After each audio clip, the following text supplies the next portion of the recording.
Olá, pessoal. Eu queria puxar de novo um assunto, né, que volta e meia eu estou trazendo aqui no canal, para a gente refletir um pouco sobre o nosso jeito de ser, né, o nosso viver. Em termos técnicos, seria assim: vamos falar um pouco sobre o caráter humano, né? Vamos falar um pouco sobre o que a gente pode analisar em relação a esse caráter, a nossa forma de ser. E isso em relação às questões da vida, né? A vida coloca sempre muitos desafios para nós, né? Tem questões que vêm de fora, tem questões que vêm de dentro.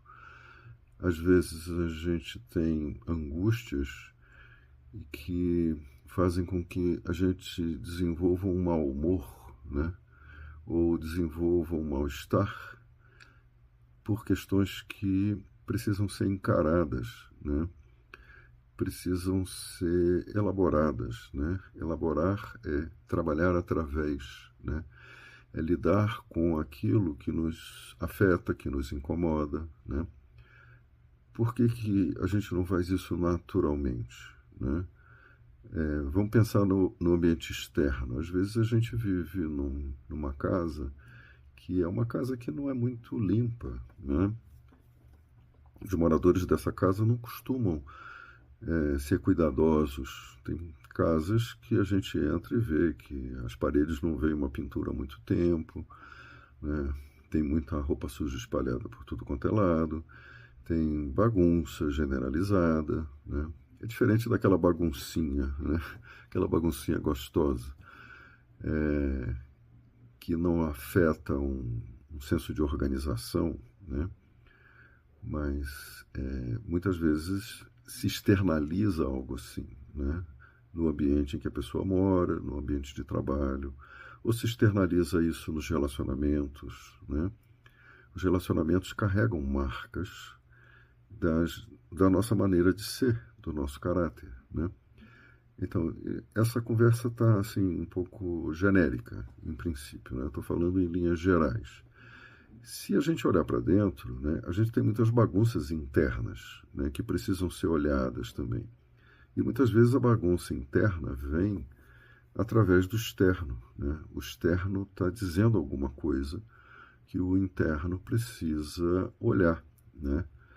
Por uma via inconsciente, por uma via que a gente não espera, né? A gente às vezes é surpreendido por padrões, por repetições, por histórias, e a gente vê aquilo acontecendo porque a gente age, né? Nosso caráter, nosso padrão caracterológico é de evitar sofrimento, né?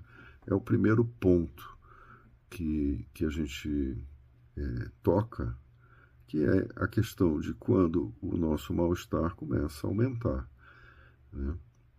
Então, por exemplo, se a gente olhar desde o nascimento, a gente está passando por situações difíceis e o nosso cérebro cria defesas, né, de várias ordens, né? Isso vai resultar em padrões de funcionamento lá na frente, na vida adulta. Então, crianças que foram mais ajudadas a resolver conflitos, né, mais apoiadas, podem se tornar adultos mais capazes, né?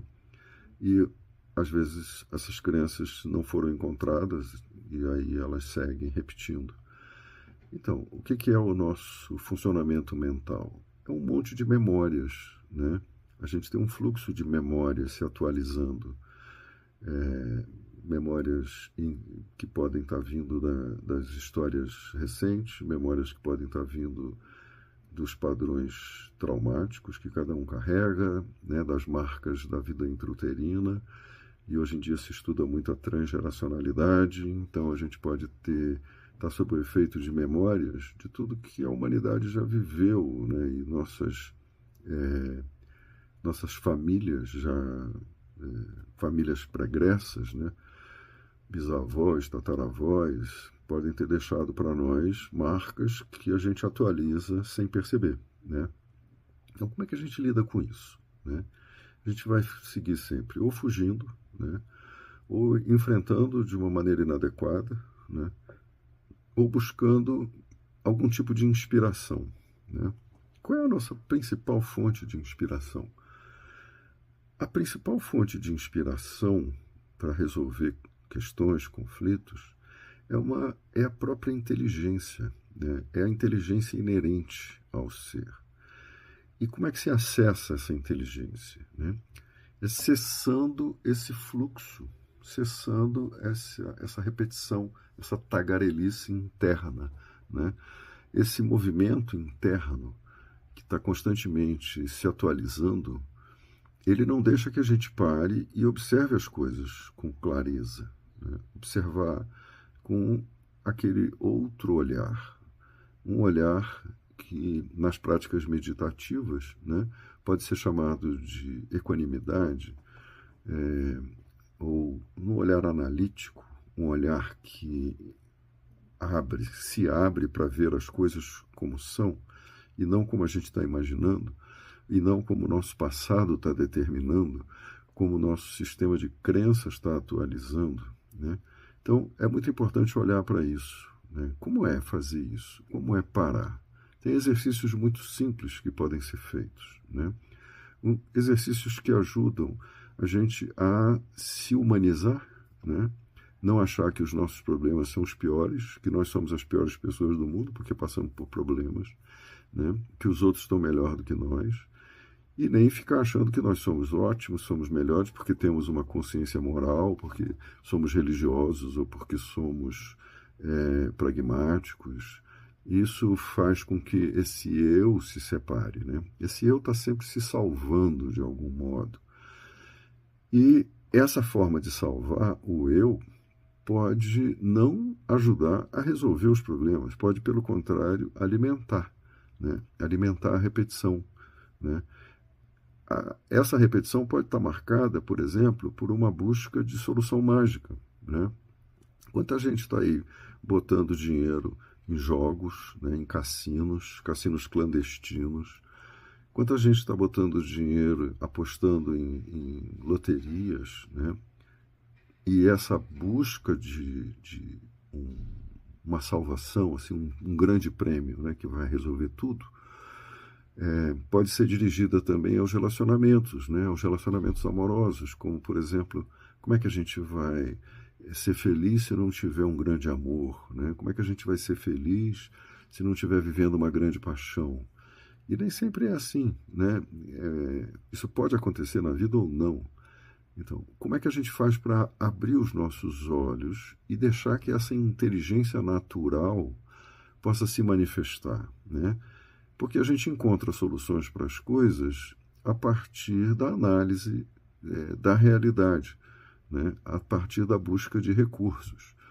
E quando a gente não sabe como enfrentar um problema, a gente precisa do especialista, né? A gente vai precisar de alguém que saiba como, né? Então, se eu tiver com dor de dente, eu tenho que ir ao dentista, né? Se meu coração está arrítmico, eu preciso de um cardiologista, né? Se eu estou com uma dor abdominal, eu preciso de um especialista, talvez um gastroenterologista, enfim, né? A gente precisa se orientar, né? Aceitar humildemente que os nossos padrões de defesa atrapalham mais do que ajudam, embora eles também tenham surgido como uma fonte de salvação, né? Vamos pensar sobre isso?